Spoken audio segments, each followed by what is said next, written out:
Évangile au nom de Jésus, nous conquérons. Nous sommes guerriers pour l'évangile. Évangile au nom de Jésus, nous conquérons. Quelle que soit la nécessité, Nous conquérons. Au nom de Jésus, nous conquérons. quelles que soient les épreuves, Nous conquérons. Au nom de Jésus, nous conquérons. quelle que soit la nécessité, Nous conquérons. Au nom de Jésus, nous conquérons.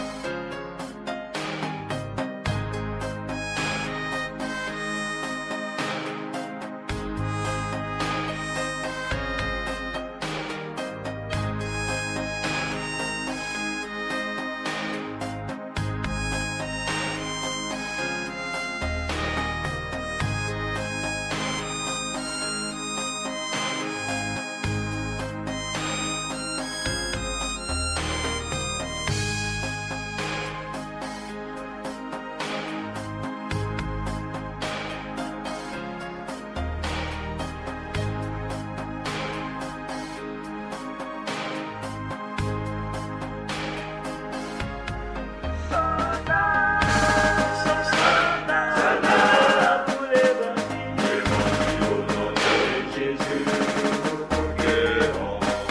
Nous sommes guerriers pour l'évangile. Évangile au nom de Jésus, nous conquérons. Nous sommes vaillants pour l'évangile. Évangile au nom de Jésus, nous conquérons. Nous sommes soldats.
A condemned young 13-year-old was beaten, rejected, and ultimately banished from Islamic school by his Quranic teachers. The Imam issued a decree that he was not to be spoken to, even by his own family. Abdul's only sin was that he was asking too many questions in his search to know more about God. Lost and alone, he contemplated suicide as he walked a South Asian road. Despite thoughts of ending his life, that day's journey marked an exciting new beginning. It was a hot May day. I was coming home about noontime. The temperature was about 100 degrees and we had 84% humidity. I looked ahead and I saw a young man going to what I assumed was to the bus station through which I would be passing going to our home. So I told my rickshaw puller, let's stop and pick up that young man ahead of us.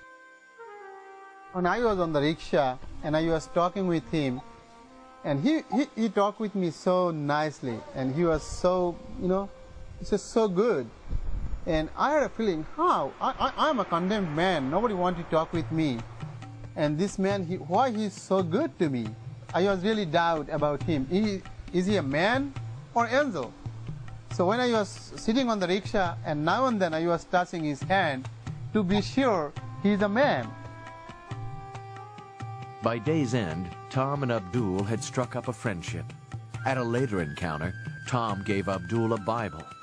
Several nights of intense study of God's Word led to Abdul crying out to God for salvation through Jesus Christ. After Abdul became a Christian, he told his family about this, and of course, like all the neighbors, his father and brothers were very upset. He was put out of his home. His father joined in with the community and beat him, and this caused Abdul to leave home. After many years away from home, Abdul heard God calling him back to the village of his youth. Once home, he encountered a childhood friend. His banishment from home still firmly in place, Abdul went to stay with this friend. And I had my Quran and my Bible with me, and every night I share with him. Every night. Within 3 months he has a big sense, and he is ready to receive Christ, to take baptism. And then his parents understood that. They was very upset with me. In afternoon, they forced me and they took me to their field. When they're playing the soccer ball, they took me there and they tied my hand aside. And they was asking me question about Jesus. And somebody started to kick me with their boot. And somebody just boxing me. And everyone, they spit on me. They spit on my head, my face, my whole body was covered by spit.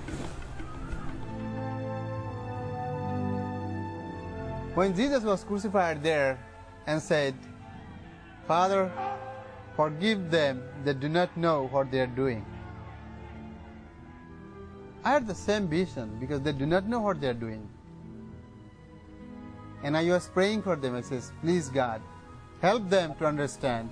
Please God, save them and forgive them." That was my prayer. Left for dead, Abdul's friend, his new convert, came to his aid and released him from his bonds. He then begged Abdul, despite the torture he had just witnessed, to be baptized. Next morning, it's about 9 o'clock. It's like an open place. I took him there and I baptized him. And after his baptism, I says, "God, thanks God, thank you. Yesterday afternoon I was beaten up in this village and I was only one. I was only one Christian in this village. But today we are 2. Tomorrow we can be 200. Day after tomorrow we can be 2,000, God, if you want to." Yes. I think God listened. He had listened my prayer that day. In that village, we have 1,600 believers, and all of them, they spit on me, and all of them is believer today.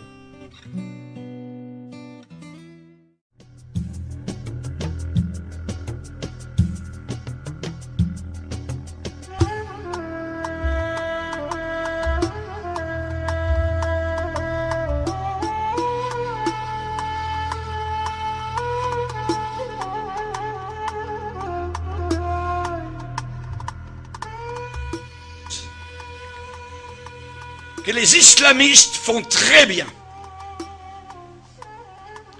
Actuellement, les chrétiens d'Égypte bénissent le Seigneur pour l'État islamiste. C'est parce que l'État islamiste actuellement est en train de montrer vraiment ce qu'est véritablement l'islam. Comme cela, les chrétiens se différencient totalement de l'islam. Ils montrent leur vrai jour, véritable jour. Religion de haine. Un islamiste, il vit dans la peur, continuellement. On peut lui couper la tête, on peut lui couper les mains au nom de son Dieu Allah, qui est un faux Dieu, qui est un démon. Il se regarde le visage dans le miroir, il a peur. Il ne sait pas. Quand il prie, qu'il se met à genoux, il a peur. Il vit dans la peur. Nous les chrétiens, nous sommes véritablement la religion de paix, la religion d'amour. Nous pardonnons. Nous pardonnons. L'islam ne pardonne pas. C'est une religion de vengeance. Le secret d'une vie paisible. Une vie paisible. Nous les chrétiens, nous ne sommes pas des contentieux, nous ne sommes pas des gens de guerre, des gens de troubles. Nous sommes des gens de paix. Nous ne tuons personne. Voyez, nous ne prenons pas les armes. Nous ne sommes pas armés de couteaux pour tuer au nom de notre Dieu. Voyez, nous ne mettons pas des ceintures d'explosifs autour de nous pour faire du mal, voyez, et pour qu'ensuite, si nous mourons dans l'explosion, nos parents, évidemment, se réjouissent de notre mort, parce que maintenant, nous sommes avec des vierges dans des ébats sexuels éternels, là-haut, dans ce paradis de fous, voyez. Non, nous ne sommes pas du tout de cette race-là. Nous avons, nous, le secret d'une vie paisible, l'éternel, pas Allah, l'éternel. Le nom de Dieu, c'est l'Éternel. Ce n'est pas Allah. L'Éternel est mon berger. Je ne manquerai de rien. Dans les locaux de ce journal, Charlie, eh bien, il y avait un homme du gouvernement français qui déclarait en disant, eh bien, ces gens-là tuent. Et d'autres, sur le panel, étaient en train de déclarer, oui, mais on peut avoir des gens fanatiques dans d'autres religions, parmi les bouddhistes, parmi les chrétiens, les catholiques, tout ça. Mais l'autre, répondant sur le panel en disant, mais oui, mais ceux qui se disent chrétiens ne tuent jamais. Ils ne tuent pas. Ils peuvent être têtus, ils peuvent croire à toutes sortes de folies, mais tandis que les islamistes tuent au nom de leur Dieu, au nom de Allah. Nous, chrétiens, nous avons une façon de vivre. Et lorsque des musulmans lisent la Bible, ce qui leur est interdit normalement, arrive à Matthieu chapitre 5, où Jésus dit « Aimez vos ennemis. Priez pour ceux qui vous haïssent. » Le musulman est totalement étonné devant ce que Jésus demande. Parce que dans son livre à lui, nous le verrons durant la conférence, la fameuse conférence, et elle va être sur Internet, ça s'appelle le Coran et le Christ. Ceux qui nous écoutent actuellement peuvent aller voir donc sur Internet le Coran et le Christ, et vous allez voir donc ce que le Coran déclare et ce que la Bible déclare.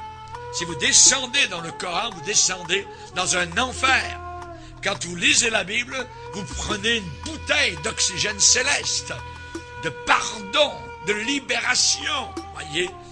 Alors que l'intégrisme islamiste, eh bien, assujettit des peuples entiers sous la férule des démons et de Satan.